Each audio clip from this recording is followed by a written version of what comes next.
Windies T20 దిగ్గజం Kiran Pollard సరికొత్త చరిత్ర సృష్టించాడు.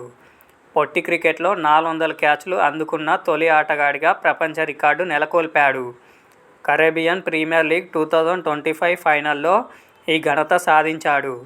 ఈ మ్యాచ్లో 4 క్యాచ్లు పట్టిన అనంతరం పోలార్డ్ టీ20 క్యాచ్ల సంఖ్య 720 మ్యాచ్ల్లో 401కి చేరింది. ప్రపంచంలో ఏ వికెట్ కీపర్ కానీ, ఫీల్డర్ కానీ ఇన్ని క్యాచ్లు పట్టలేదు. ఈ రికార్డుకు సంబంధించి పోలార్డ్ కనుచూపు మేరలో కూడా ఎవరూ లేరు. 321 క్యాచ్లతో డేవిడ్ మిల్లర్ రెండో స్థానంలో ఉన్నాడు. విండీస్ తరపున అంతర్జాతీయ టీ20లతో పాటు ఐపీఎల్, సిపిఎల్ తదితర టీ20 లీగ్లలో కలిపి పోలార్డ్ ఈ అరుదైన ఘనత సాధించాడు. పోలార్డ్ ఈ ఫీట్ను సాధించిన మ్యాచ్లో అతని జట్టు ట్రినిడాగో నైట్ రైడర్స్ విజయం సాధించి 5వసారి టైటిల్ను ఎగరేసుకుపోయింది.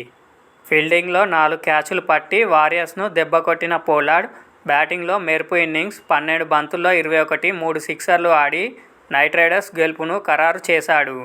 ఈ ఎడిషన్ ఆద్యంతం ఇదే ప్రదర్శనలతో చెలరేగినందుకు గాను పోలార్డ్కు player of the series award లభించింది. ఈ ఎడిషన్లో అతను 11 ఇన్నింగ్స్లలో 175 స్ట్రైక్ రేట్తో 383 పరుగులు చేశాడు.